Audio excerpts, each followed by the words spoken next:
Tonight on Joy News Prime, President Kufuor calls for tolerance in the religious community as government works to find an amicable solution to the standoff between some Christian schools and the Muslim community over the issue of fasting during Ramadan.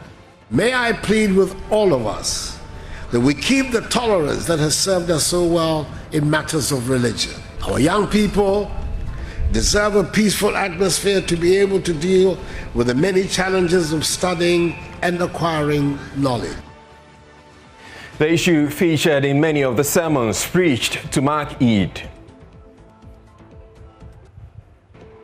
Ghana is a secular state and shall continue to remain as such. We will resist all effort to hijack sovereignty of this nation.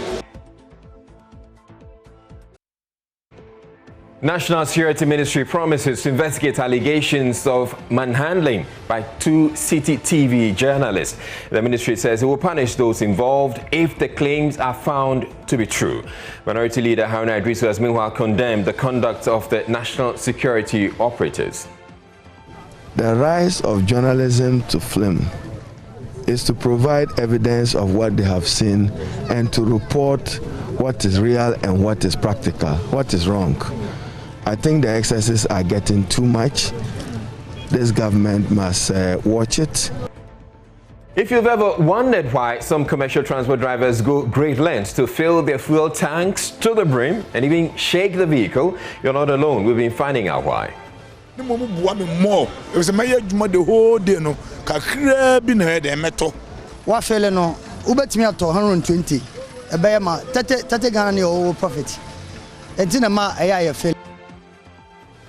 But should the practice be encouraged, we'll be seeking some answers. In business, ADB rejects claims it is shifting from its core business of funding agric to real estate development. It isn't true. It isn't true because it is an agricultural bank, with a universal bank with an agricultural focus. And therefore, our priority areas are into the agric value chain. Infantipim School beat Adisado College and others to win regional championship for science and math quiz.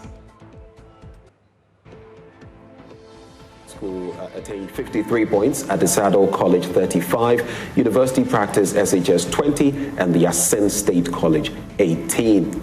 Maxwell Agbagba has more from the university.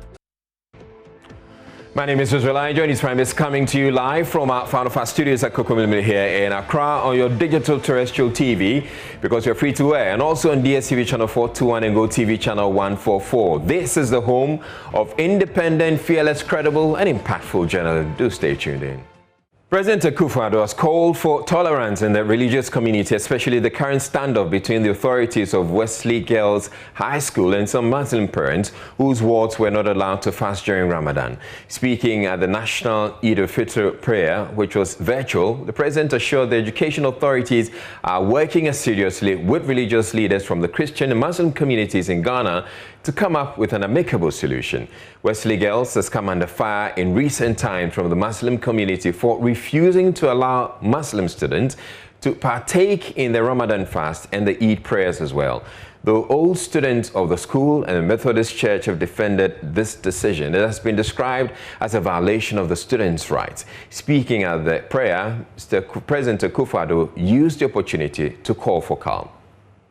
Throughout the years, the schools have by and large managed to find a reasonable, balanced atmosphere to enable our young people to flourish.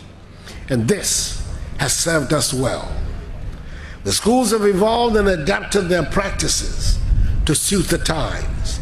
And I would urge that we do not turn them into the places to fight ideological and religious battles. Our young people deserve a peaceful atmosphere to be able to deal with the many challenges of studying and acquiring knowledge. Parents, certainly, must have a keen interest in the schools into whose care they entrust their children.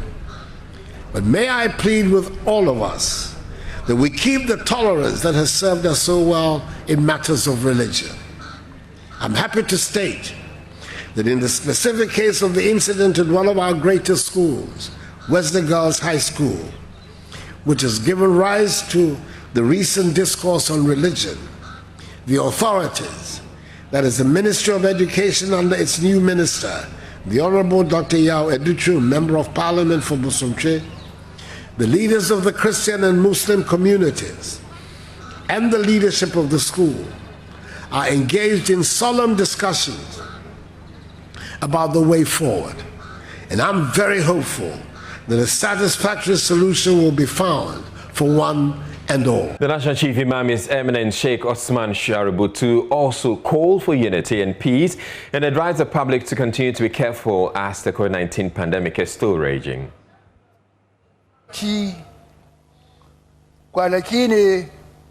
Cikin kwanaki da yake ya fiye kwanuka da yawa. Allah ya wajibta mana mu ci abinci a yau. Hello. Ya haramta mana yin azumi. A day like this obligatory on us to give charity to be given to the poor and the indigent. Mu yi kokari mu fitar makawunan mu. Therefore, let's endeavor to give the charity. Ga wanda ciyar da shi ya tabbata a kanka. For give it out on behalf of those who are dependent on you. Namiji ne ko mace. Males or females. Da ko bawa. Free person or a slave. Karami ko babba. Young or old. Mu dadin kanmu al'umma annabi. It is our happiest day, the ummah of the Prophet Muhammad. Ci gaban mu. Our development. Samun ci daukaka wurin mu. For our elevation depends on how united we are. So we can attract something good for our nation and for ourselves. So we can prevent the occurrence of evil. Let us purify our hearts of envy. That is when we become righteous people who are pious. Let us become like one body. When one part of the body is afflicted, then the whole of the body becomes afflicted. That is the way we must live. Let us be supporters of each other. Anything that will bring hardship and destruction to our nation Ghana, let's prevent it. Let us attract things that will be good for our progress.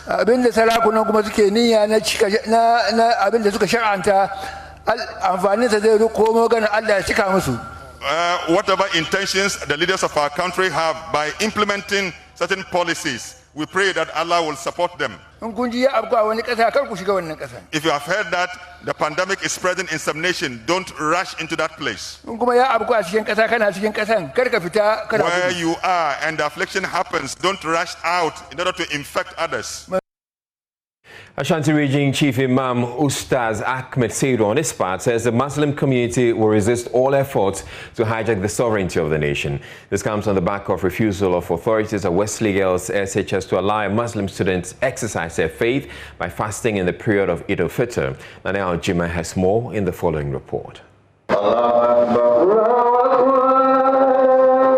The decision of the Wesley Girls Senior High School in the Central Region to restrain students from fasting has sparked a national conversation. Parents of the young lady had stormed the school to withdraw their daughter for the reason. Speaking at the Eid al-Fitr celebration in Kumasi, the Ashanti Regional Chief Imam said such negative attitude has long been held against the religion. Imam Seidu wants the Christian Council and Conference of Catholic Bishops to work towards finding a lasting solution. As we are all aware, Ghana is a secular state and shall continue to remain as such. We will resist all effort to hijack sovereignty of this nation.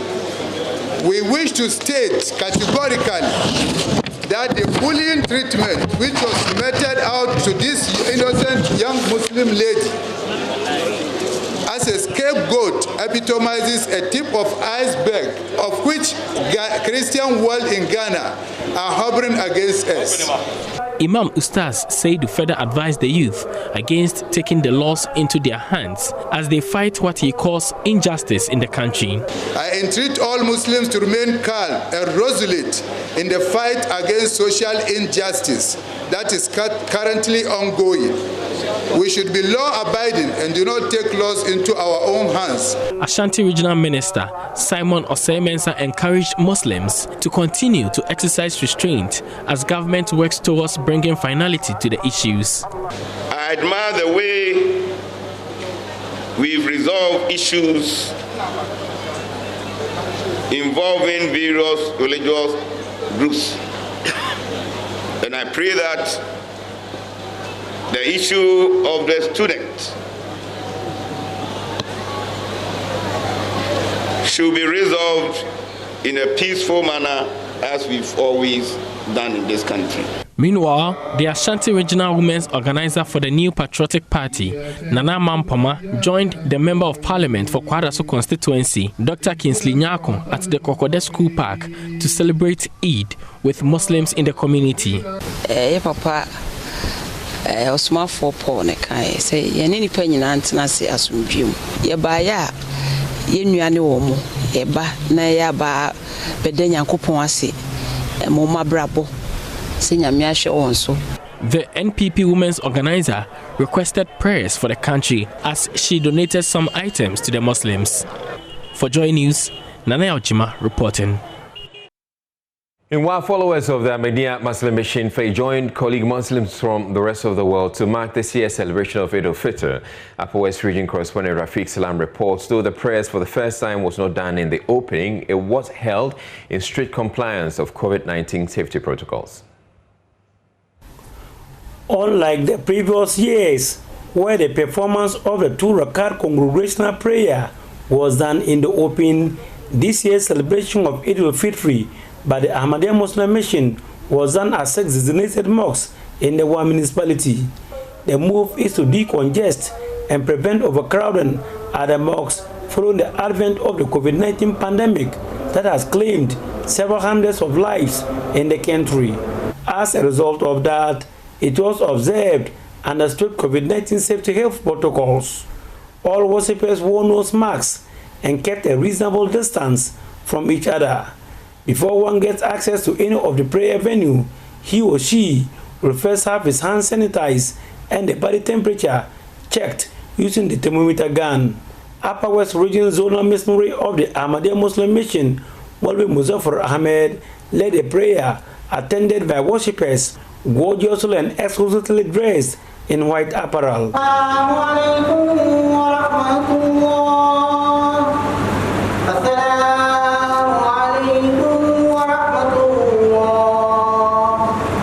He later delivered the Eid sermon, urging the congregants to continue to pray to seek Allah's guidance. Month of Ramadan was so blessed that Allah the Almighty said that when my person, they are putting their head onto the ground, I am very closer to them to hear.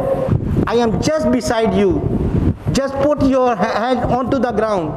Even the second person who is beside you saying salat, he cannot hear you. But I am the Allah who can hear you. Upper West Regional Minister Dr. Hafiz bin Sali noted that a nation is built by tolerance and national cohesion, and therefore urged Ghanaians not to take the current peace enjoyed for granted. We must consciously safeguard the peace of the nation and not let the views of some extremist few affect the peace of the country. In our quest to develop as a nation, there are times where we may have divergent views on matters of policies and opinions in our national discourse. We must be tolerant of each other and respect the views of others. At the Nosrojan Ahmadiyya College of Education, the situation was not different as all worshippers abide by the safety COVID-19 health protocols. The prayer was led by the Wa'i Sacred Missionary of the Ahmadiyya Muslim Mission, Murabi Basiruddin Idris. The need for Ramadan is to make us righteous. And as you become righteous, you create the union between you and your Creator. And for that matter, members are urged to go by the tenets of Ramadan. And Ramadan, for that matter, comes to remind you of your duties as a believer, as a true Muslim. In this regard, we thank God for all that Allah has done for us throughout the month of Ramadan. May Allah bless us all. Ghana's former ambassador to Mali, Mahmoud Khalid, was not surprised about the disciplined manner in which the prayers were conducted with strict adherence to the COVID-19 safety health protocols. Islam teaches discipline, and apart from that, when the Holy Prophet brought Islam, after some time, the tenets kept fading away. And they promised that in all the other religious books that a reformer would come in the latter days to reform Islam. And luckily, we are followers of that reformer in the person of Hazrat Ghulam Ahmed, alayhi salam. He has taught this discipline. We are under a leader internationally, in all nations, in all Jamaats. And this kind of discipline is what they instill in us. This is why we have seen the situation the way it is. Now that the performance of the 2 Rakat open prayer is over, the celebrants are back to their family houses for Mary. This is Limairi, home of the Imam Yakuba clan of Walimairi. Here, family members from far and near usually comes home to not only join their extended families for the feast, but also to thank Allah for giving them another year, take stock of the past activities and strategize for the succeeding year. Here at the family house of Malam Isaac Asamandabla, members of the family have just finished eating and are now listening with rapt attention advices from their elders. Kadir Isa is one of the elders of the Isaac Asamandabla family. We are people who know that the best teaching of a child is to give a good example. May the examples we are setting be emulated by the little ones among us. May they know that coming together is one of the purposes of humanity if you are not even a Muslim. Reporting for Joy News, Rafiq Salam. Wow.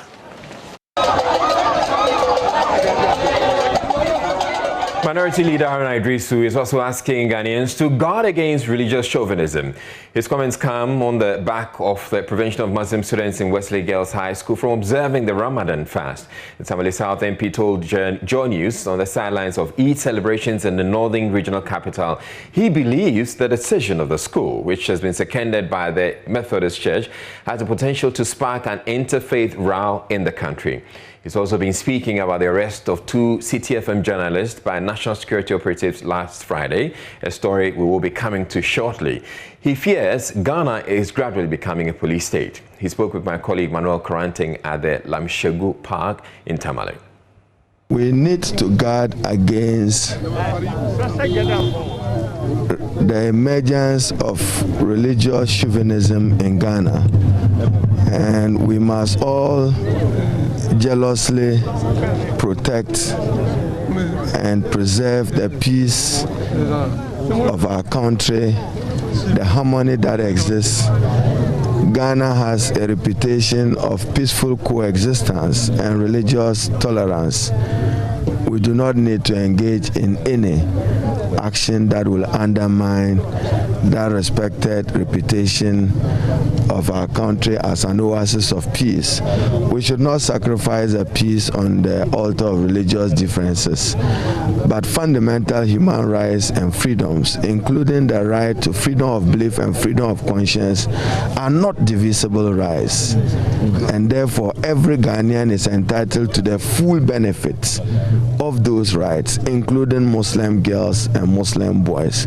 We simply demand respect to that inalienable constitutional right of the right to believe and the right to freedom of conscience. It is not a right that is divisible.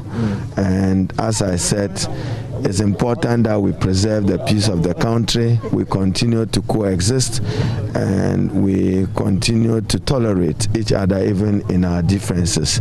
Let's not undermine the peace of the country on the altar of religious superiority. But how do you react to the argument that indeed, just as we talk about rights, the church, for instance, also has a right to establish institutions to further its cause and so on? That's the argument that the Methodist Church, for instance, makes, that this is a school that we have established to, as it were, expand and propagate the message of the Methodist Church. And for that reason, they're claiming that right. Is this something that you don't agree with? I said every Ghanaian child, including the Muslim child, has the right to the benefit guaranteed under the 1992 Constitution, including the right to freedom of belief and freedom of conscience. That right, in my view, is vested in that young man. He has that right. Some journalists with CTFM, City TV, just quickly, I just want to pick your thoughts on that. Or they make a point that he was filming. In an unauthorized zone, a security zone. You've heard that. When you heard it, what was your initial reaction? Nana Dankwa and his MPP government is reducing Ghana to a police state. And that is not acceptable. The rise of journalism to film is to provide evidence of what they have seen and to report what is real and what is practical, what is wrong. I think the excesses are getting too much. This government must watch it. I at least expected that this will happen under Nana Kufuor as president of Ghana. He probably was only preaching and preserving fundamental human rights and freedoms, only seeking office of president, but not serving with respect for those rights and freedoms as president. That's very disappointing, and those journalists are entitled to practice their trade and vocation freely without any interference. Independence Square. Well, this was at the National Security Installation at Bluegate. National Security Installation. And it is a way that the arrest could have been done, not in a manner which protects the dignity guaranteed in Article. Well, in a related development, the Ministry of National Security says it would launch an investigation into allegations by CTFM journalist Caleb Kuda that he was physically abused when he was arrested by men from the ministry this week. Mr. Kuda, who works with the Accra-based radio station, has been recounting how he was subjected to severe beatings by national security operatives while in handcuffs. The ministry, in a statement that has just been released, says Mr. Kuda gained access into the National Security building through false pretense. Let me share that statement with you. It reads, the Ministry of National Security has taken note of claims by Mr. Caleb Kuda and Ms. Zoe Abubeidu, journalists from CTFM, that they were manhandled during an interrogation at the ministry on May 11, 2021. The protection of the rights and freedoms of the citizenry remains a cornerstone to safeguarding the peace and stability of the state. Cognizant of the aforementioned, the Ministry of National Security strives at all times to uphold the ethics and professional standards guiding operational duties. This includes, but not limited to, interrogation processes for persons who are required to assist in investigations. And it continues. It is worth noting that the interrogation of the two journalists was necessitated by the following. Mr. Kuda was detected on the said day filming within the precincts of a national security installation, contrary to the no photography rules at such restricted security zones. Upon interrogation, it was revealed that Mr. Kuda had gained access to the premises under false pretense. It was also revealed that Mr. Kuda had forwarded the footages he had taken surreptitiously to Ms. Zoe Abubeidu. Upon declining an invitation for an investigation, Ms. Abubeidu was picked up by operatives of the ministry. The journalists were released on the same day after the interrogation. Now, there's another angle to the assault of the two CTFM TTTV journalists that's also piqued our attention here at Joy News. it has to do with the involvement of DSP Kojo Azugu. You are the commander of the SWAT team. On the day you were present, DSP, how did your men handle these citizens of Ghana?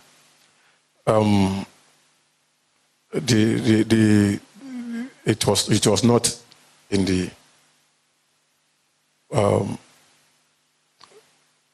proper manner. They did not handle them in a professional way, the way they were taught to. And by not handling them in a professional manner, what exactly are you saying? Shrug off the security men, they tried to run, and the security men pounced on them. And that one, I agree that on that one, my boys overreacted when they were re-arresting them. Then they put them, I made sure that they were arrested and we put them in the vehicles. That is DSP Kojo Azugu being cross-examined by counsel for the Ayawaso West Wogon by-election commission of inquiry. He admitted to the unprofessional conduct of his men in that bloody incident. Well, it emerged that he was a man who deployed the 7 armed men who stormed the media house to arrest Caleb's colleague Zoe Abubeiru. Caleb has been talking about the role he played in his detention. Let's watch him. First, they were like, how did I get in there? Forced entry or something like that. So then they take me to the police post where we met DSP Azugu.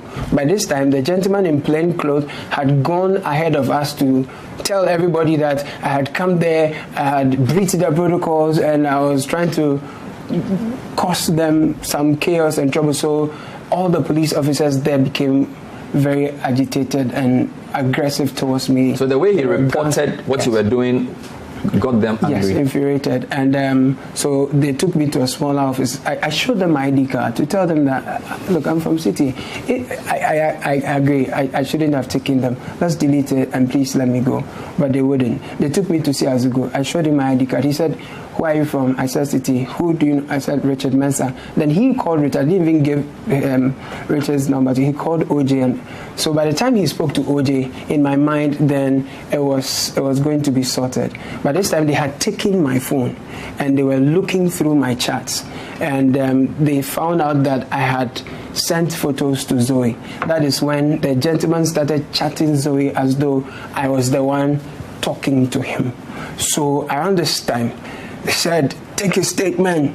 They pushed me. I sat on a chair. They slapped me from the back. And they were... Which of the people are you talking about? The police officers. These are men in uniform. Some were bearded. They had guns. Did you see any names? Masks. Unfortunately, no. But I heard names like Osei and Owusu. Those are the names that I heard.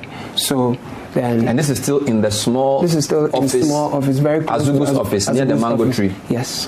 So I saw a very elderly policeman. He looks like the traditional policeman you see, because these were younger, with beard, more brazen. I was trying to appeal to them that I've worked with police before. I've heard, just please sort of pull out to them. By this time they had beaten him like, oh, but they was just still slapping me from the back.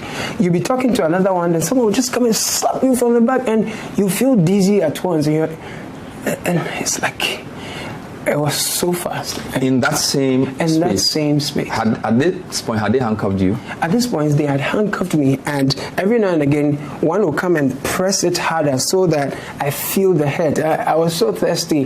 One guy came in, he was like, oh, Caleb. Then he got me water. Even drinking the water was difficult. Because of the way the handcuff was. Did you speak to Azugu? Yeah, after he spoke to OJ, he didn't deal with me much. He was very angry because the guy had really, really worked him up, and he was so sure that I was just there to cause mayhem for them.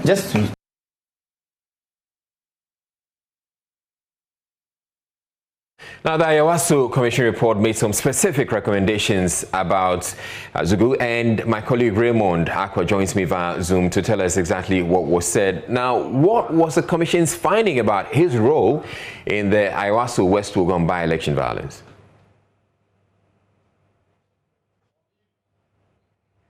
Raymond, you have to unmute.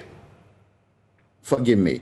Well, I was talking about the specific indications in point 1.6, which says the commission finds that the SWAT team, which was deployed to the electoral grounds of the Baoleshi School polling station, in complete disregard of the officially laid down electoral security arrangement, were officers of the national security and its establishment. In this regard, the commission further finds that these persons were deployed and commanded by a police officer named DSP Samuel Azugu under the authority of the Director of Operations of National Security and with ultimate responsibility of the Minister for National Security. It proceeds to say that the commission finds that these men were deployed to follow up on some intelligence, and it was also clear that the said intelligence was neither shared with the police itself, who were in charge of security for the election, nor was the said intelligence information tested in accordance with known and standardized protocols. This is further compounded by the copious evidence before the commission, and it made this particular claim which suggested that they didn't follow the very best of standards expected. In fact, the commission then says the intelligence which formed the basis for the deployment of the armed men from the national security was at best of unreliable quality, and said that the intelligence was not shared rather with the appropriate state agencies for it to be cross-checked, fact-checked, and put in the right perspective. So basically, the commission said that the deployment was done in a poor way. The man who led the team, DSP Azugu, actually failed to command to the best of the standards expected of a commander on the ground on the day. All right. So what did it recommend as far as DSP Azugu is concerned? The recommendation was that in pursuant of what has happened, and specifically point 833 states that the commission recommends the immediate removal of DSP Samuel Kojo Azugu from command responsibility at the Ministry of National Security. And it gives a reason for it. Given his failure to appropriately command and control the SWAT team of which he had charge during the operation. In fact, it proceeds to also say that this particular incident was the one that happened at the Labaleshi police station, and recommended, further saying, it is recommended that he should be reassigned by the IGP. And this was in point 8.33. All right. So this is what the commission's report recommended, or the commission recommended. So what was government's response to that? So the white paper on the report of the commission indicated that the government takes note of the commission's recommendation in the paragraph I just spoke about, which was on specifically page 58 of the report, and refers the recommendation to the Inspector General of Police for his consideration. So that was what was indicated in there. They didn't say that, well, we have dismissed this particular recommendation. They didn't reject it. They say that they have taken note of it. And if you reference that, because the commission itself had said they should direct the IGP. It says here that the IGP should be the one reassigning Mr. Azugu.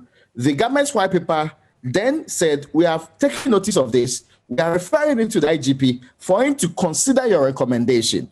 What is unclear is whether or not he was reassigned from command control in this case, or he's actually been given a different role at the national security. But what we know for a fact that he's still within the enclave, and as has been told us, he's still the man in charge of some of these activities. All right, thank you very much, Raymond Acquah, for bringing us that insight. You're watching Joy News Prime. We're taking a break, but still ahead. If you've ever wondered why some commercial transport drivers go great lengths to fill their fuel tanks to the brim and even shake the vehicle, you're not alone. We've been finding out why. More. It was a major the whole day. No, Kakrabin had a metal. What fell no? Ubet me at 120. A bayama, Tate Ghana or profit. And Tinama, but should the practice be encouraged? We'll be seeking some answers. And then in business, ADB rejects claims it is shifting from its core business of funding agri to real estate development. It isn't true. It isn't true because it is an agricultural bank, with a universal bank with an agricultural focus. And therefore, our priority areas are into the agri value chain. Business comes up after this break. Do stay tuned in.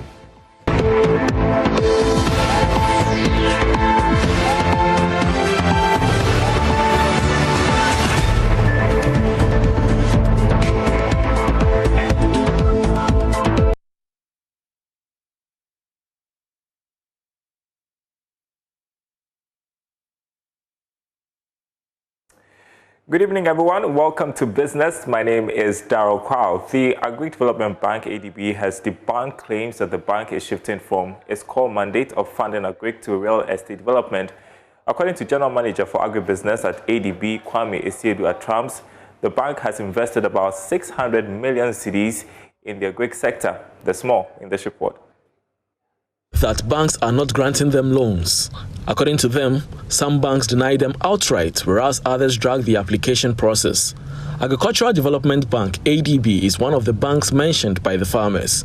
In response to the claims, General Manager for Agribusiness at ADB, Kwame Esiedu-Atrams, emphatically stated that claims that the bank is shifting to real estate development is false. It is most pathetic to hear that a farmer would claim that the Agricultural Development Bank would deny him credit and indicate to him that if he were into real estate, he would stand a better chance of financing. That, I dare say, is a palpable falsity. It isn't true. It isn't true because, yes, ADB is a universal bank, and therefore we do everything banking. We finance all players within all the sectors. However, it is an agricultural bank, with a universal bank with an agricultural focus, and therefore our priority areas are into the agri value chains, right? And given that that is a priority, as of now, as we speak, we have over 600, close to 600 million invested in agriculture in Ghana. Meanwhile, Ghana Incentive-Based Risk Sharing System for Agricultural Lending, an institution responsible for guaranteeing financial institutions against agricultural loans, has advised farmers to get basic knowledge about the loan they apply for and the banks they go to. According to senior agribusiness specialist at GESAL, Tichis Raha, the farmers go with unrealistic proposals, hence making it difficult for the banks to support them. They have to understand the requirements of the bank, because some of these challenges of farmers not accessing credit normally is due to the fact that the farmers who are on the demand side also don't understand the requirements of these financial institutions, and as a result they send proposals that are not able to meet the requirements of this financial institution. So a pretty interesting story about egg pricing. The Ghana Standards Authority has set standards to regulate buying and selling of eggs. This means that the pricing of eggs and the kind of eggs sold on the market will be guided by the standards. The Egg Sellers Association of Ghana, in collaboration with the Ghana Poultry Project and other key value chain players, organized a forum to disseminate the information on the standards for edible eggs. Before selling eggs, it is important that they are evaluated for exterior and interior quality in order to identify and remove the ones below standard. The formulated standard is to ensure that there are no substandard eggs on the market, as well as providing value for money for buyers and sellers. Scientific officer at the Ghana Standards Authority, Samuel Kwetia, has been taking some of the industry players on what the expectations of the Ghana Standards Authority are. GS 1261 specification for edible eggs in shell specifies the requirements and then the methods of test for edible eggs in shell that are fit for human consumption, and then for the food, and then document that covers the safety and suitability of the eggs. So the breeding flocks that are used, or the layers that are being used to even produce the eggs, we should make sure that they are healthy. Eggs shall be of the normal original taste from the bird in particular. If the egg is fortified during poultry feeding practices, this should be properly stated on the pack. President of the Greater Accra Poultry Farmers Association, Michael Nyako Ampem, welcomes the move, but however says it is not an immediate solution to egg glut. It's good, very good for the industry. Howbeit, members have to adjust to it because it's a new thing, and you know that once it's a new thing and we are a bit slow to change, and then so the farmers will have to change, the consumers will have to change. The standards may not necessarily solve the problem of the egg glut. The egg glut will be solved by we understanding that eggs are good for us, and so we eat it.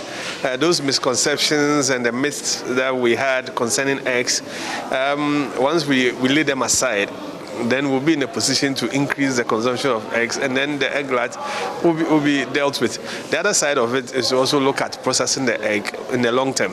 When we're able to do that, then we know that gradually the issue of egg glut will no longer exist. Chief of Party for the Ghana Poultry Project, Karianne Debois, disclosed that her outfit looks to build capacity for players in the poultry value chain.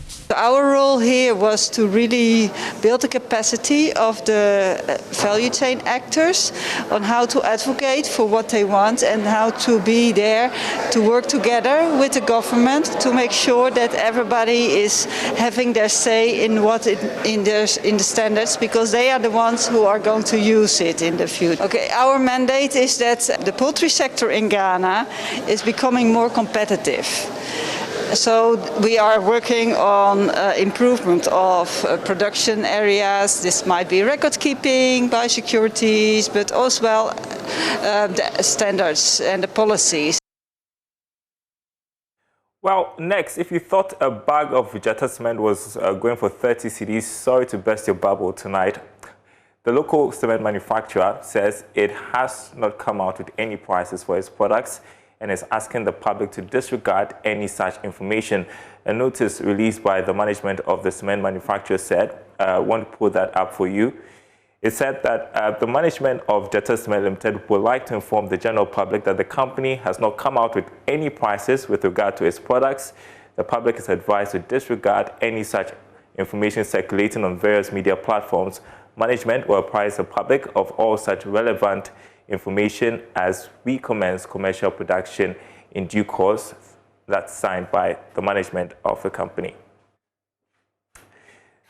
There's more business news in the next hour. Up next, though, sports with Gary Al Smith. Thank you for staying with us on Joy News Prime. I'm Gary Al Smith, and this is the sport. We have some athletics and also some football. So, first of all, head coach of Ghana's 4x100-meter men's relay team at the just-ended World Relay Championships, Christian Nsia, has revealed to Joy Sports that Joseph Menu had never received a baton prior to this race. Now, Menu, a sprinter, currently studying at the Coppin State University in the States, to replace Martin Entry, who raced alongside Joseph Paul, Shan Safu Entry, and Benjamin Azamati at the 2019 World Athletics Championships in Doha and the African Games in Rabat, where Ghana did so well. You might recall that. Now, Coach Nsia has been speaking to George Addo about this. Interesting stuff there. Let's come to football. And the most successful club in present-day Bosnia, FC Zelio, and Ghana's Mediama have now become official club partners with the signing of a cooperation agreement between the two clubs. A long-term friendship between the two clubs became official this week. After months of close dialogue between the club's chairman, Samuel Sherik of FK Zelio, and Mr. Moses Ama of Mediama in Ghana, Zelio and Mediama have now entered into a wide-ranging official partnership that binds the two clubs together heading into the future. The chairman of the Bosnian club joins us. We are glad to have you, Samer. Good evening. Good evening, Gary. Yes. You and your audience. Yes. So, I mean, as club partnerships go, we are always excited to hear this, when it happens to Ghanaian clubs. But what specifically should we expect from FK Zelio and also Ghana's Mediama? Well, Gary, very important to mention that when we're looking for ideal partnership, partnerships are all about visions. And the vision of Mr. Moses Ama is the vision that we really felt was truthful. And we, as a club with the most trophies in Bosnia, have also been looking for champions, the reigning champion of Ghana, the serious contender to win the title again, was just a part of the criteria we're looking for. But in terms of what's happening at the moment in the Balkans, obviously, Željo in Bosnia sits amongst some of the best academies in Europe. who today are selling young players aged 18 for 10 to 20 million pounds to the likes of Man City. And if you think about what Man City belongs to, which is the City Football Group, it is today in the 21st century all about the partnerships. Obviously, Mediama and Željezničar can't really compete with the likes of City Football Group because they have more than a dozen clubs around the world. But what they can do, they can build these partnerships and collaborations which will give them the international exposure, which will help both academies to really feed off each other. And what we're really hoping to achieve is also build a bridge between Ghana and Bosnia and between Africa and Balkans. I think for Ghana and Mediama, this could be a golden opportunity to feed some of the best youth that would be really accustomed to the European way of playing football, because in the 70s and 80s, Željezničar was one of the best clubs in Europe. And my role as the chairman who recently took on this role is to take the club back to the golden age of being some of the best in Europe. And I hope sincerely that... come as big as the teams in Africa, the Al-Ahlis, the Sundowns, and so on? Well, I think it's a great question, because the kind of fans are incredibly important in our club. They're very important now, even in the likes of Chelsea and Man City. So there's a new thing after the debacle of the Super Liga, that the fans are becoming and having a bigger voice. I think what's important for me to kind of give a message to the fans of Mediama is that through partnerships like this, through internationalization of their club, you see through things that we're building. I'm currently in talks with Rangers in Scotland, and with Everton in the Premiership here, with some other European and Asian clubs. I think I can certainly say that this would be an ideal opportunity also for the fans of Ghana to embark on the journey that Željezničar, under my leadership, has embarked on over the past 6 months. And jointly, I think we can make both clubs much more successful in the forthcoming months and years. I sincerely also hope that this news, which has been clearly well received in Ghana as the breaking news, will also help the team to win the title this year. We are really gunning for Mediama to become and retain and remain the title. All right, Samir is the chairman of FC Zelju in Bosnia. Best wishes to both clubs. And that's the sport. Israelai is here to finish us on the news on Joy Prime. All right, thank you very much, Gary. So that'll be it for those of you watching on Joy Prime. But there's more news on the Joy News channel. Do stay tuned in.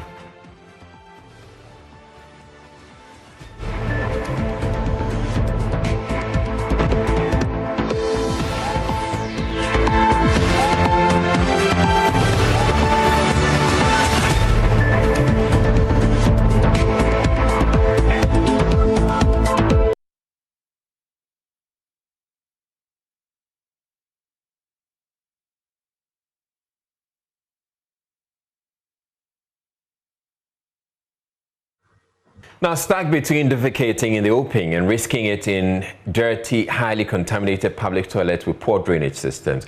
That's the daily reality of some residents of the Ablikuma South constituency who live in homes without toilets. On an inspection of some public toilet facilities in the constituency, the AMA decided those that were not good enough had to be shut down. But as Judith Ewetretando reports, some of the residents were not too happy they could no longer have access to the only place of convenience they knew. Viewers are warned some of the images could be disturbing.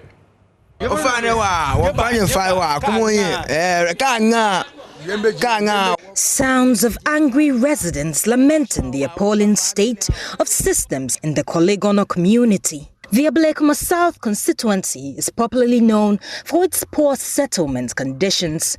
Most homes in the area are poorly constructed and are with no proper sewage systems. Residents living in these communities depend on public toilet facilities. These public toilets are in very deplorable conditions. We followed the Health Division of the Accra Metropolitan Assembly Wednesday to inspect some of these toilets. Florence Kuchi is Metro Public Health Director of the AMA. So today we are starting to enforce the laws on the public toilet operators. So we are in Ablekuma South Sub-Metro. Today we are visiting 7 public toilet operators to see how they are managing the public toilet, whether they are really following the standards laid down given to them on the guide we gave them about a month ago. That is the reason why we are here today. We visited some of these toilets about 2 weeks ago, and we even gave them what we call abatement notice because we realized that they were not doing the right thing. So officers gave them abatement notice to ensure that the right things are done. So we are going back for re-inspection. We visited the Kolegono Lighthouse public toilet facility, which was in fact an eyesore. The AMA had warned owners of the facility to ensure they meet the standard. Take this and put it in an enclosed container. You know you are supposed to properly throw the used toilet papers into this dustbin. You are spreading germs to others in the community by leaving it here. The germs in turn will settle on food and cause cholera and make people sick. So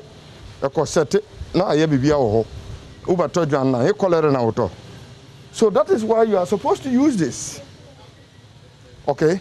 You are not supposed to put this anal cleansing to welcome people who are coming to use the toilet. Okay?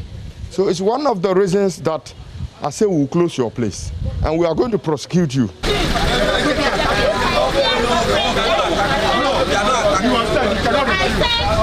After a long struggle, the facility was finally locked up. Another public toilet facility farther ahead was not any different.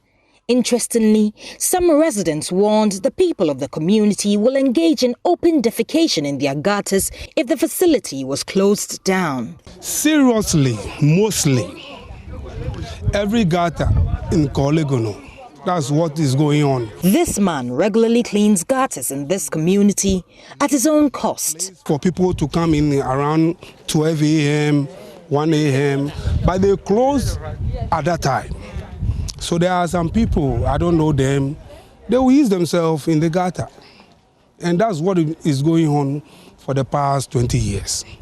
And most of the guys that I used to clean the gutter with, they are fed up. The third public toilet, which shared a wall with the popular Tuesday market, seemed to be the worst among the lot, putting foodstuffs sold at the market at high risk of contamination. This particular facility, the toilet facility, the public toilet, is run and managed by a queen mother.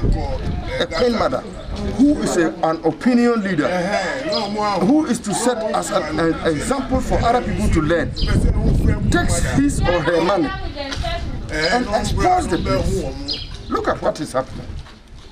A queen mother running this public toilet and just discharge the whole thing and it's running into the community. At least one of the facilities amongst those we visited was operating quite well, also very close to the Tuesday market. It is about the cleaners we visited. Clean floors, ceiling fans, running water and soap for hand washing. We are very happy that you are able to put up this public toilet here and put it at a standard that the Public Health Department, we really appreciate what you have done here. Thank you. So we want to say you should continue to keep the place as it is and use the required chemicals that you are telling us. A team of hygiene auditors went along with the AMA officials for this inspection. Their role, to assess the level of contamination of the toilet bowls, doors and handles. Esia Mabuahene works with Wheaties Ghana as a quality health manager. In terms of contamination levels, we were within the ranges of 300. Now the contamination levels comes with the count at the ATP machines we are using. Now if it's from 0 to 10, we define or indicate that the place is ultra clean.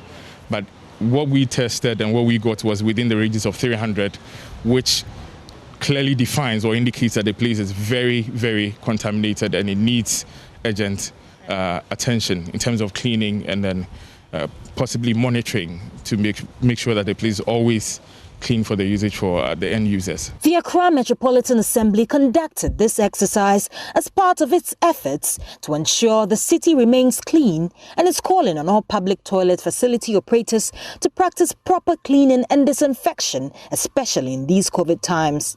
Judith Awachitando, Joy News. Well, sorry if the images disturbed your Salah meal. Traditional authorities and residents of the Nkwanta North District of the Two region are worried about a possible re-emergence of guinea worm infestation in the area. The fears stem from the many residents relying on contaminated water bodies due to the inadequate potable water sources in the district. They are appealing to government and philanthropic organizations to intervene and resolve the water challenge by repairing the Damanko Pasa small water system transmission lines. Fred Kwame Asare has more in the following report. The Nkwanta North District's current population stands at about 120,000. The district, which contributes to the food basket of Ghana, has been suffering the scarcity of potable water. It's a serious situation we are facing in the district. And you know, water is life. As of now, even businesses that uses water are crying. And now, the only way out is people digging boreholes. I tell you that people even do all this. And yet, in the dry season that they need the water most, they don't have water coming out from the boreholes. So this is a serious issue. This development has left deprived residents with no option than to rely on any available water body. Some residents in Pasa, the district capital, had to fall on extreme outskirts of the community. Unfortunately, there are insanitary conditions around the same water body upstream. The stream serves as a recreational facility for some youth who take swims in it during their leisure. Others use its surroundings as places of convenience and refuse dumps. Obviously, water from this stream is unwholesome for human consumption, but these residents have no option but to rely on it for domestic use. Water from the stream does not taste good. We know it is not safe for drinking. Because we have no alternative, we have to drink and use it for cooking.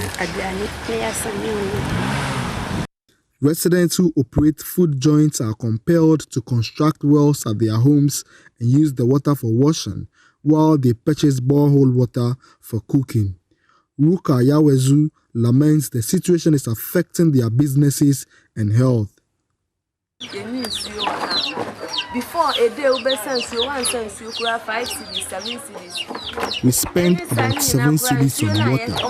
We believe water from the borehole contains harmful chemicals. When you leave the water in a steel bowl or cup overnight, it causes damage to it.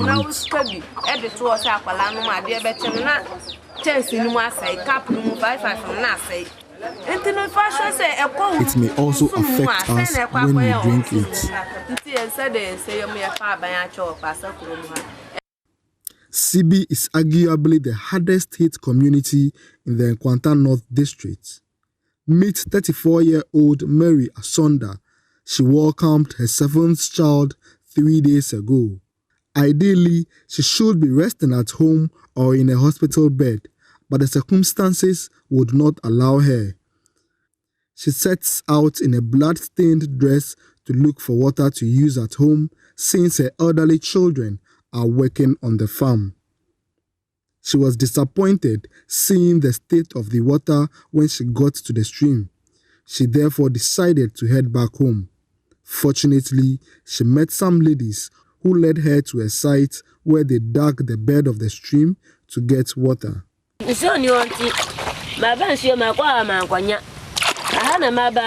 is no potable water, so I came here to fetch. I didn't get some at the other end, but I got some here. I delivered 3 days ago. Because there is no water, I had to go out looking for water.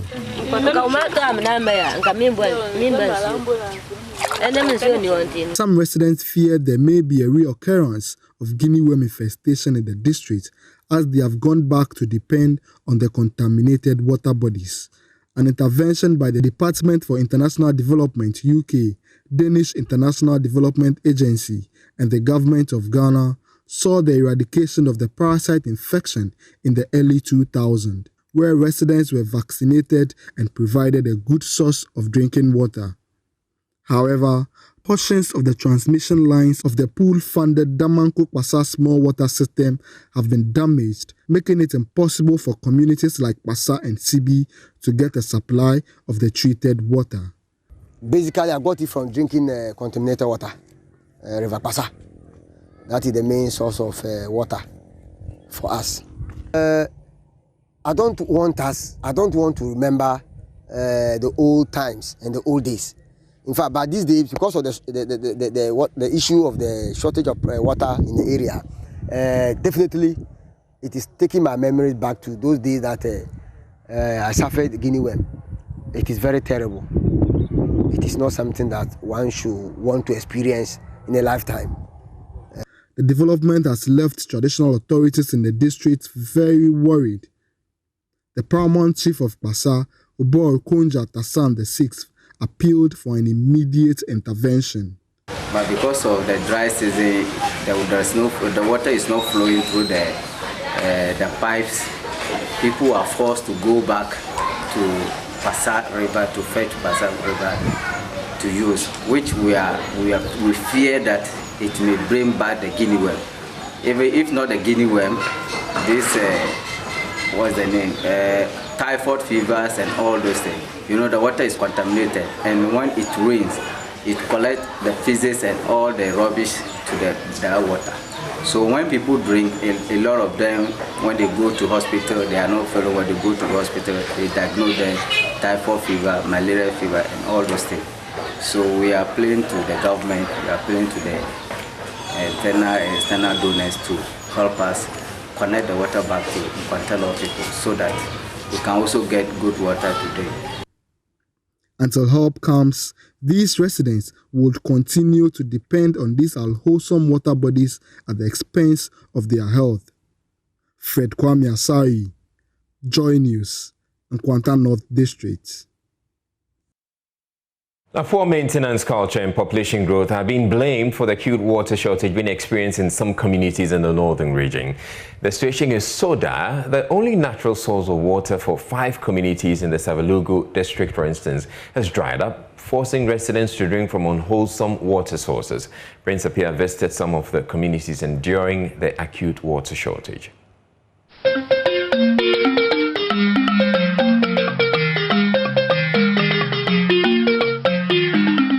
Heavily pregnant Fuseni Fatima carries 4 gallons on her head and walks more than 20 minutes to get water. Covering this distance has been her daily routine for months, even in her condition.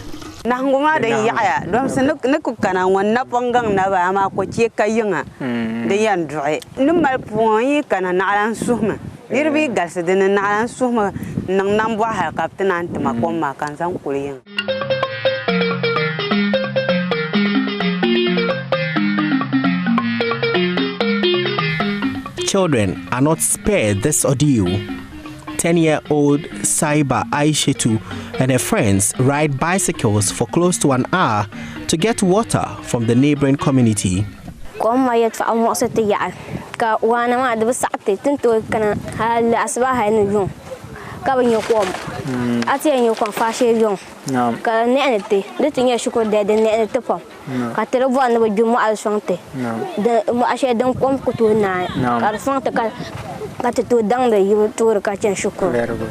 Resting on this scaffold is a water tank right in the middle of Zogu community, meant to supply water to residents. The idle water tank is connected to a solar mechanized well drilled in 1999. The well was, however, constructed by international NGO World Vision for the community in 2015. But water does not flow through the pump anymore because some of the solar panels are rusted and damaged. Adam Tahiru is a community leader. So I'm a Dixma Dicunia de Malada Dalafi, Quablan Yerna Chocunia. I bought Uncle, Comcana Boyanco. And I teach it I'm sure on a Dico Panam Mona Capitan Bad not to quiet. Soon shall Gani. How come my problem check at the Sukotoma? Cat the Sukotoma carbon rich. One problem. Very critical and located in the center of these 5 communities is this dam, which is supposed to be a water source. 5 communities, Jagun, Kufuor, Teho, Sanjago, and Zogo, fetch water from here. The water dam is now a bare land due to the dry spell. So this is the net of someone who used to fish here. But mind you, this was a source of drinking water and a source of fish for residents living around this particular area. But because of the impact of climate change, the harsh weather conditions, all the water on this particular land has dried out, and it's now left with this cracked soil. Dormi to kunanka sang mai to mo along bang ma ba shimbe ro to su la gomanti ne yin media no mo ne cha kun so ma pare gomanti mi no kwamba ka lete susu no mo almani ne satana to maladira amfa no kor wun ne shan.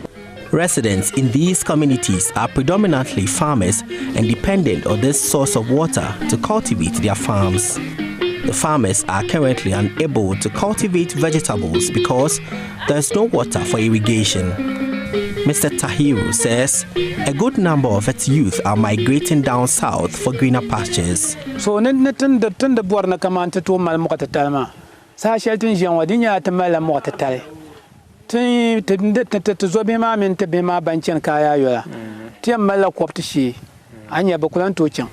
Mitigating the impact of climate change remains critical to secure the livelihoods of the people here. Else, the woes of Saiba Aishetu and Fusaini Fatima, for instance, will continue for a long time until the water problem is fixed. Prince Apia, reporting. Well, Director of Planning and Investment at the Community Water and Sanitation Agency, Mr. Ibrahim Adoko, says part of the problem is that the growth in population has not been matched by the provision of infrastructure to supply potable water.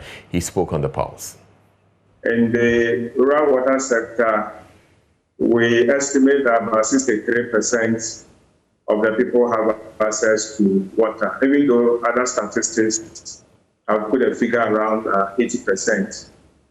And so we know that a number of the communities that are under our jurisdiction and are supposed to have water do not currently have water. But let me quickly add that the supply of water to communities under our jurisdiction is a function of 3 major factors. It's about investment, the inflows of investment into the subsector. The other thing is population growth. If you look at Kwanta, for instance, they have a water facility. The thing is that the population has outgrown the facility, and so there's an urgent need for expansion of the facility to unserved areas around Damako. And then the other important factor in water supply management is operation and maintenance. Most of these communities that have come into the news as not having water, if you actually go to the ground, most of them have been provided water facilities. Maybe some 5 years ago, maybe some 10 years ago. The problem has been the management model that we adopted when we started the National Community Water and Sanitation Program of handing over all the water systems to the communities to manage. So how to sustainably raise revenue from the management of these water systems and keep the revenue so that if the water system breaks down, they will be able to immediately fix it, has been a very big challenge. And that's why CWA, since 2017, has embarked on a reform to ensure that we become a public utility and manage at least the pipe water system, because those are complex systems that need a certain level of skill And so the management of those facilities should be done at a much more professional level.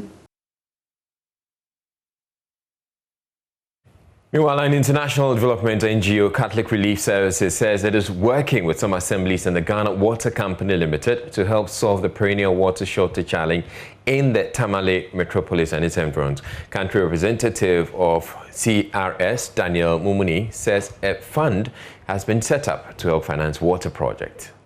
Discussions with the Ghana Water Company, we realized that they are able to abstract water up to 36,500 cubic meters, but they're only able to treat about 29,000 cubic meters of water, out of which 20% goes to waste. Now, the actual demand in Tamale and its environs is about 58,000 cubic meters, and so that tells you the gap in terms of provision of potable water.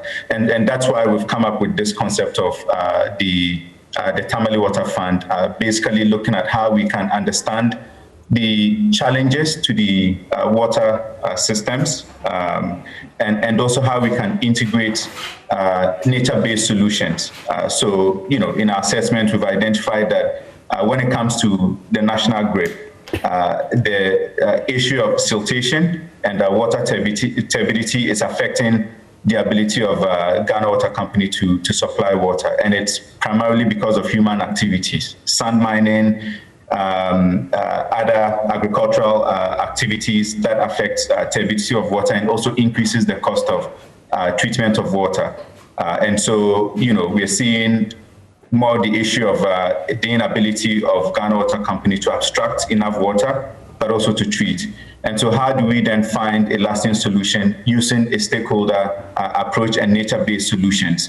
And that's what the Water Fund is all about, bringing together the key stakeholders and looking at how we can draw investments from various sources to ensure that we protect the water bodies. Infantsipim School has been crowned champions of the Central Region at the Science and Maths Quiz Regional Contest.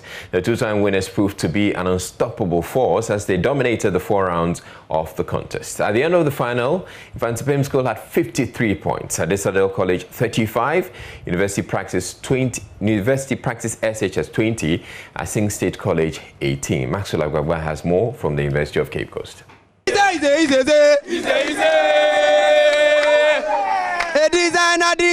Designer, what you best say? Designer, oh designer. Me say designer, what you best say? Designer, hey, what you best say? Designer, what you best say? Designer, what you best say?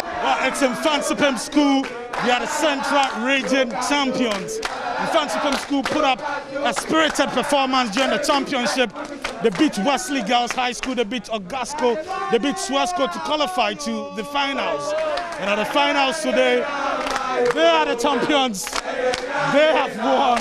They are the Central Region champions. And they say that all the schools in Ghana should watch out for them at the nationals later in October. Let's speak to an old boy. Let's speak to a mobile. Which year? 94. I'm very, very happy. I became happy yesterday when we beat Augustins. Because Augustins, they are our rivals. And now I decided to is pushing to become our rivals. So since we have beat Augustins, even if you couldn't win the championship, like we'll be happy. For Augustins, anywhere you meet them, they should get prepared. Okay. You are telling me that because of the NSMQ, people were saying your boys were not good. Okay. Yes, I was saying our boys were not good, but we are going to show them that from now onwards, we have boys who are better. What should we expect in a national championship? A better team from us. And we are coming for the first position. Let's speak to another MOBA. MOBA, which year? MOBA 94. We are colleagues. Okay. And we are in the same enterprise, Ghana Education Service. Okay. But unfortunately, he teaches at Infantsipim. I teach at this other college. Yeah. The only college with the zebra. Oh, okay. Even though my spirit is Infantsipim, I cannot deny them anything, but that is it. Professionally, I'm at this other college. and I support them in that right. Yes, I'm an old boy. What does it mean for you, the old students, bragging rights? I mean, oh, that is it. They deserve it. They deserve it. This time they have come out strongly. But we are going to do our homework, and we know on Fansman we'll beat them in the final. You have the coordinator also here. It's been a long journey. 2019 we lost it. We went out at the first stage. 2020 is the same thing. We lost out at the first stage, and therefore it's been a long winding journey. But we say that with hard work, preparation, and God's grace, we have made it this far, and we are grateful to God. For many years, I mean, you were not winning the championship. Now you've won the Central Regional Championship. Tell me, what is it like? The glory of Infantsipim never vanished. Yes, the glory of Infantsipim never vanished. So we are not redeeming it. We are just showing it to everyone. Interesting. Yeah. So it's an amazing feeling to be here. And we've said it right from the beginning that everything is by grace. We started with God and we've ended with God. Before this contest, we prayed to our Lord, and He didn't let us down. He has heard us.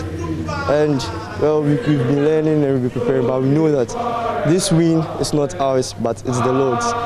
So we are grateful, and we thank everyone who has helped us, our teachers. If I shall mention the names, I'm not going to finish today. So we are grateful to our team, our mates, everyone.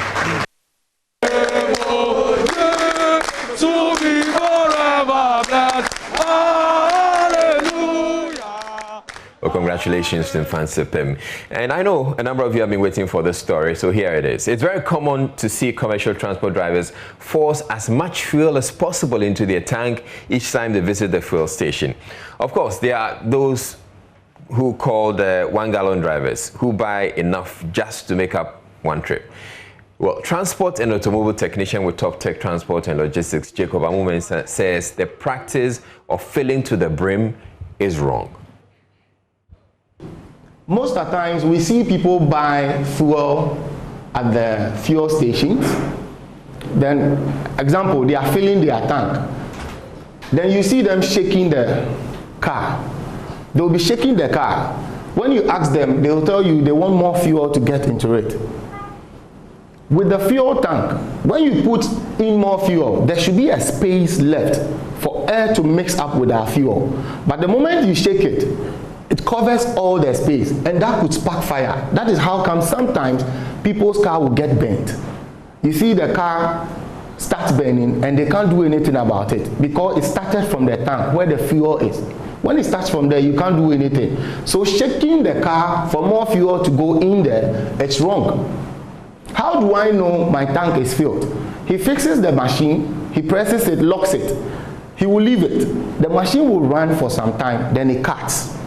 He will come back to press it again, he runs, then he cuts. When he cuts for the second time, you should know that your tank is filled.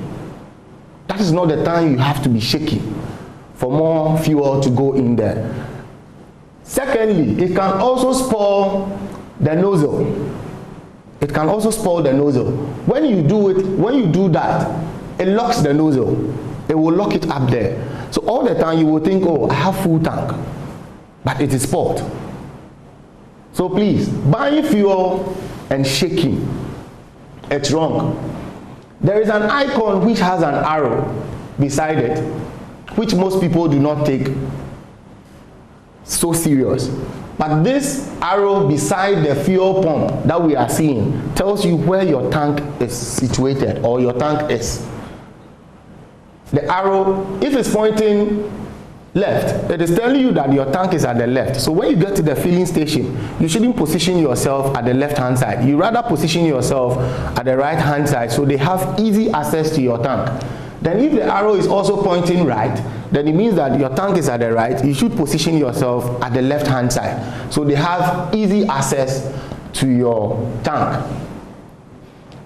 The last meter we can find here is the temperature gauge. This temperature gauge is what prompts you when your car is having overheating or when your car is overheating. We can see C and H, which C is cold, H is hot. You start your car in the morning, it should stay on C. Whilst your engine starts to heat up, it climbs gradually. it climbs gradually, then you divide it into two. When you divide it into two, meaning that your... Well, so I learned something new about the positioning of the tank. But we sought to find out why some drivers want to fill their tanks to the brim and even shake the vehicles when it's full so they can take in some more. Here's what we got from some drivers at the Kwame Nkrumah Circle. So I am here at the Circle Interchange, precisely Biakuya taxi station.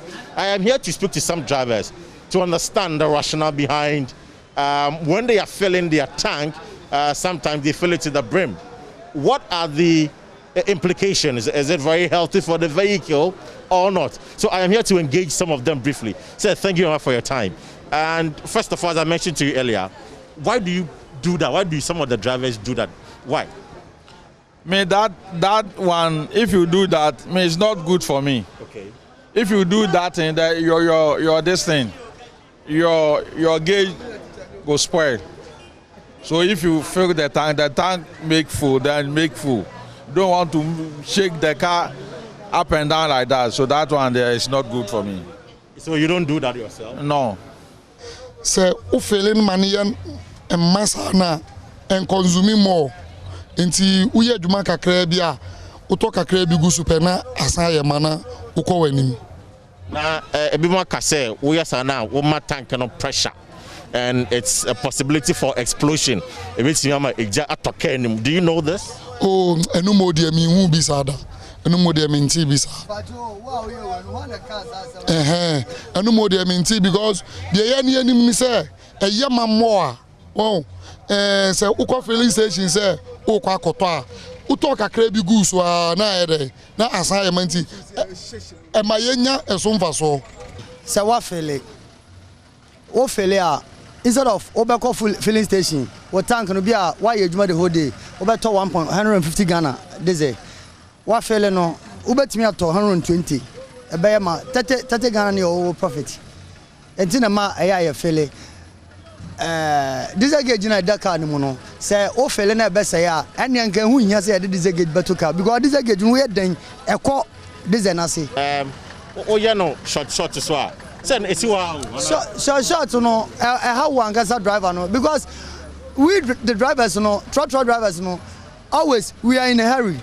Maybe they may pa and then no can say you are still doing it mechanics you no picanto no I don't know yes sir mechanic a slow tank okay so me this we say oh yeah sisi na aye ma but me food na dua so dia na me bugu ma na me wo so na etime ko ba se ma anya na sa na si fom sei na bu ye be ye ma enso na enye ma se esi dua so de a me wo se na bia be se esi fom na me fa eye ma na me si dua so a aye ma ofom no me fu dua na bia be 40 e be kom.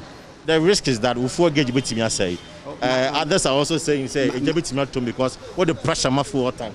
But my years are be say be 3 years me gauge and say it's a technical unit there obroni anya say ye nwoso no me hu obroni bi a wa woso no na yi but so you've not done that before yourself? No.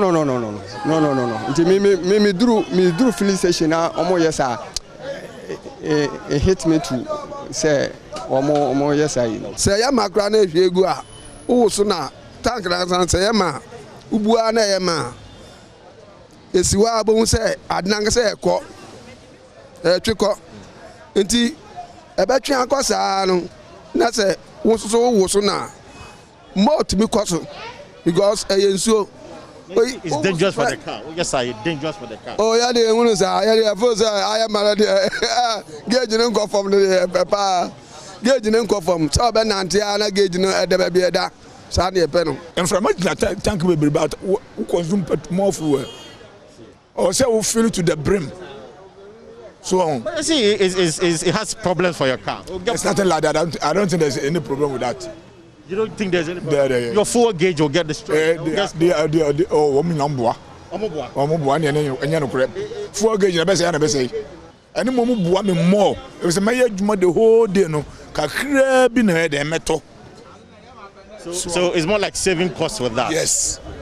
I see. Yes. All right, thank you very much. So these are the views of some taxi drivers here. In fact, it's they have divergent views. It's varied. Some say, well, it's a good thing. They like to do it because it's going to save cost. Others also are of the view that it is not healthy for the vehicle. It is not a good thing, and they are cautioning their drivers against such practice. So the drivers themselves are disagreeing over whether or not it is good for you to fill your tank to the brim. But of course, for us who are just engaging, we will speak to the experts and get some understanding as to why this is the situation. I am Kwesi Parker Wilson, and this is Joy News. All right, so next time you get to a fuel station and you see a driver shaking their vehicle, you know why. We're taking a break and bringing you more business. Stay tuned.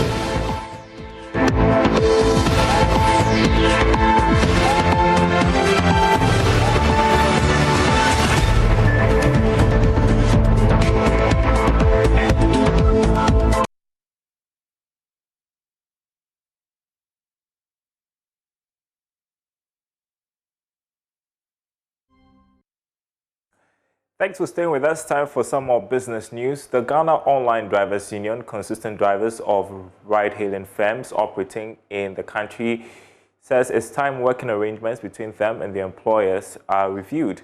The drivers embarked on a sit-down strike earlier this week to demand better service conditions.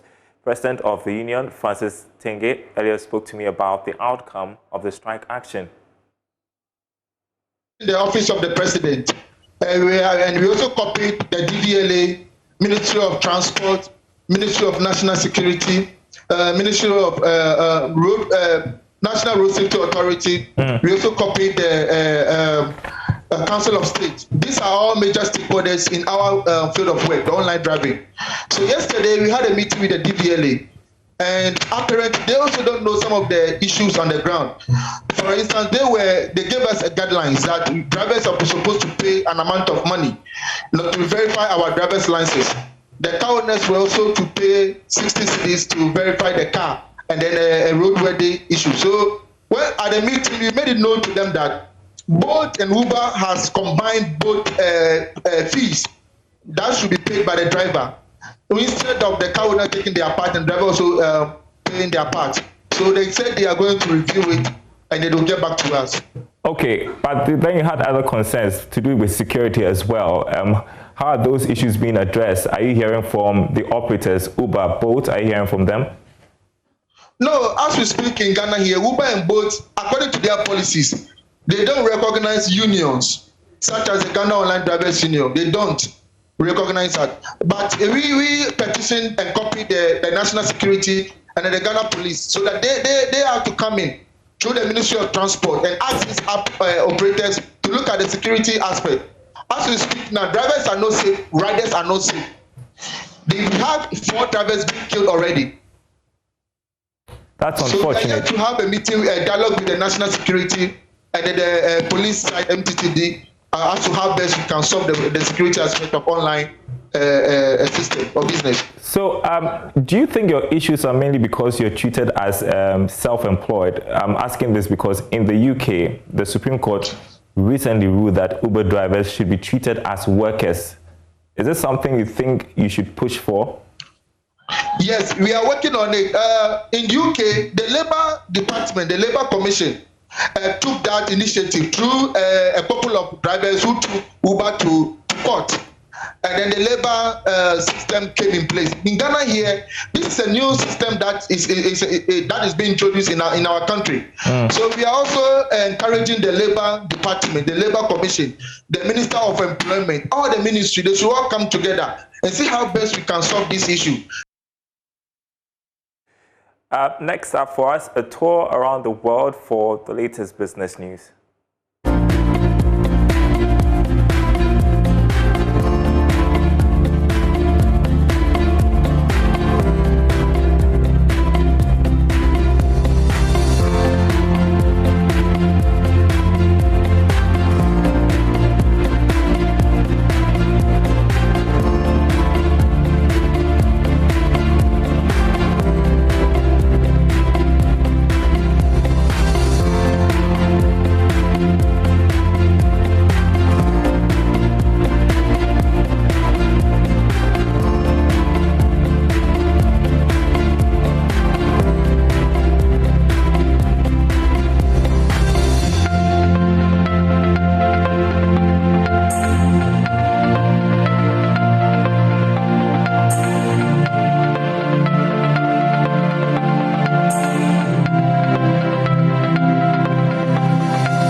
And there's more news on our website, myjoyonline.com/business. My name is Daryl Kwao. The sport is up next with Gary.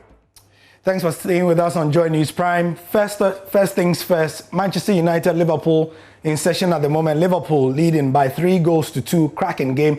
Also in the Ghana Premier League, Asante Kotoko won today, keeping their lead on top intact. And also, Great Olympics played Adriana Stars in Accra. Pulsating game, Adriana won by 3-2 after Olympics went up by 2 goals. So that's it for the Ghana Premier League. But today, celebrating the Eid, we have a remarkable story. Northern Ladies player Anatu Sadat made history in the Ghana Women's Football League a couple of weeks ago when she became the first to wear a hijab in the league. Now, she wore the accessory in a league game against Raymond Acquah ladies and grabbed all the headlines. After Sadat's bold move to wear the accessory, the GFA released a statement allowing females now to wear hijabs during league games. George Ado Jr. of our sports team comes through with a special feature which has been airing throughout yesterday and today. March 9, 2021. Sunday afternoon filled with huge expectation as Northern Ladies play Raymond Acquah ladies on March Day 7 of the Ghana Women's League in Techiman. When we were from the locker room getting into the tunnel to get into the field, there were the security, there were some 2 security, they were lady, and they are from here. I didn't know they were from here. And when the girls passed and she was a man, then they started talking, and it was in our local language, in Techima. So they said, oh, look at this girl, she's very beautiful and she's using this.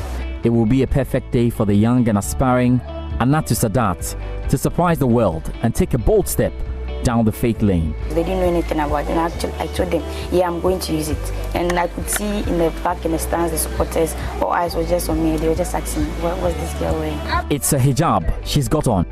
The news will go viral, and the Ghana Football Association forced to issue a statement that in effect frees other Muslim female footballers, if they so wish, to have the hijab on during a game. We start with the touching story of Anatu Sadat, who made history in Ghana women's football almost a couple of weeks ago when she became the first player to wear hijab in the league. My name is Anatu Sadat, former player of Mobile Ladies FC, currently playing for Northern Ladies in Tamale.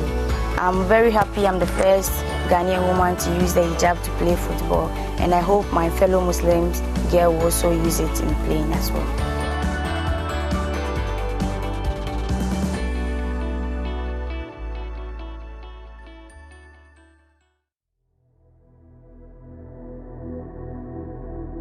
On February 25, 2007, 11-year-old Asmara Mansa was prevented from playing in a regional tournament in Canada because she had the hijab on. Her appeal on the decision to the Canadian Football Association was rejected as the association affirmed the referee's decision not to allow Mansour play. She wouldn't give up and took the case to FIFA, the lawmakers, to reconsider hijabs in women's football. However, the case was rejected on health grounds as the governing body said the hijab could pose danger with the potential of strangling a player or injuring an opponent. For 7 years, young aspiring female footballers had to choose between faith or football. In 2014, Jerome Valke, FIFA's then General Secretary, announced that religious head coverings, including hijabs, will be permitted in football games. The Ghana Football Association confirmed that females are now allowed to wear hijabs in league matches. The FA statement signed by the General Secretary Prosper Ado read, through our core values of inclusiveness and creating enabling environments for every player to feel comfortable and exhibit their talents, the Football Association allows the wearing of hijabs during our league games. Anatu agrees she played her best game for Northern Ladies on that day despite losing 4-2 to Raymond Acquah ladies. Everybody was surprised, and they were asking, am I going to use it to put in? I said, of course. They were just asking. Even the Muslims were asking. Was I don't know whether, because it hasn't been there, no one has been doing. So they were surprised. Then in a point I even got, I was like, my Christian mates are asking, why is it that my fellow Muslims are so asking? Then I just said, it's okay, because they didn't know anything about it. And I told them, yeah, I'm going to use it. And I could see in the back in the stands, the supporters, all eyes were just on me. They were just asking, what was this girl wearing? what is this? Like, most of my friends even thought I had an injury in my hair or something.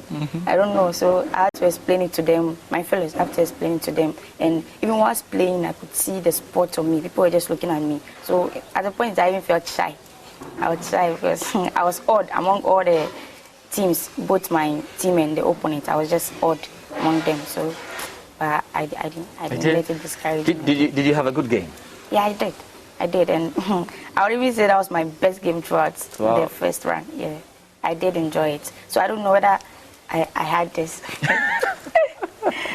I don't know, but I would say it's good. It's good because it is I did something new there, something different, and actually my game also changed.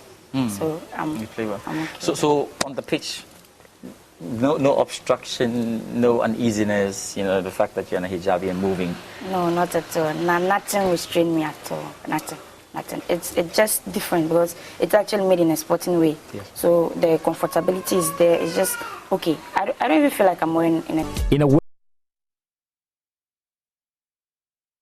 Great stuff. Historic and happy Eid. You can watch it again at 10:30 here on the Joy News channel. That's it for Joy News, but that's not my job to do. Israel is here. All right, thank you very much, Gary. But that's it, yes, as Gary said, that's it for the bulletin. I'm Israel. Thank you very much for watching. You have a good night.